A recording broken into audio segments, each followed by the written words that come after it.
11.6 Volumes of Pyramids. Essential question, how can you find the volume of a pyramid? Look at the relationship between a pyramid and the prism, where both have the same base and the same height. Notice how many pyramids it takes, full pyramids it takes to fill the prism.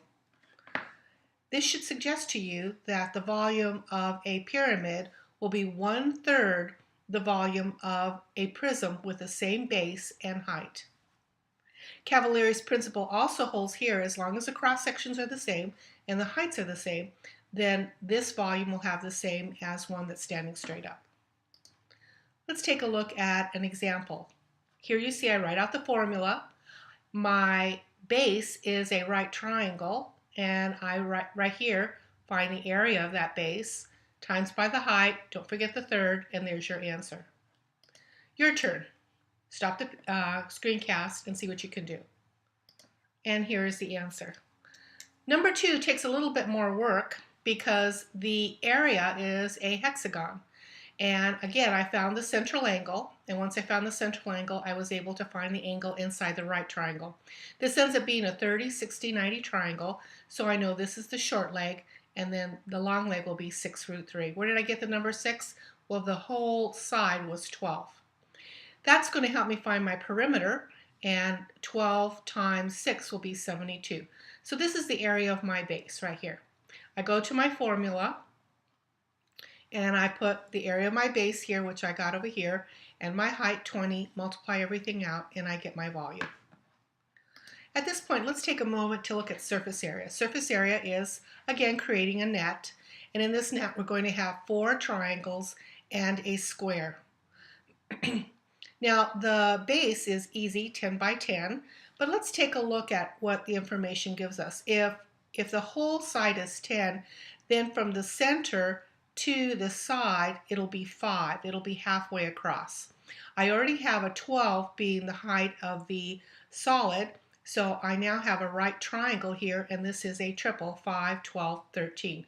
Now this 13 is important because it's the height of each one of these triangles that is creating the sides of the pyramid. So I am going to take 4 and multiply it to an area of one of the triangles, plus I'm going to find the area of the base, add them all up together, and I will get my area. Notice it says square centimeters, not cubic, because I'm talking about area. Let's go back to volume. This time they're giving us the volume and they want us to find a height. So again, write out the formula, substitute the items that you know, and then solve for what you don't know. Your turn. Go ahead and stop the screencast and see what you can do. And here are the answers.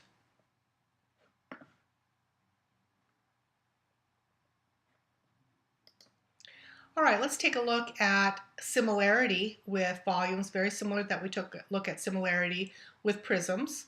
We use the same formula here, and so the volume of the large or the volume of small is a scale factor, cube, because I'm talking about volume.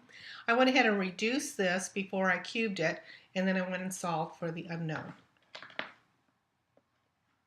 Your turn. Go ahead and stop the screencast and see what you can do. And you should be able to get this answer. Okay, let's find the volume of the composite solid. So this is a solid made up of 2 different solids. One is a cube and one is a square pyramid. So just go ahead and find both volumes, add them up together, and you have the total volume. Your turn. Go ahead and stop the screencast and see what you can do. And here's the answer. Volume of the prism and the volume of the pyramid. Both prism and pyramid had the same base, which was a triangle. So as long as you find the area of that triangle, you should be able to get through the problem.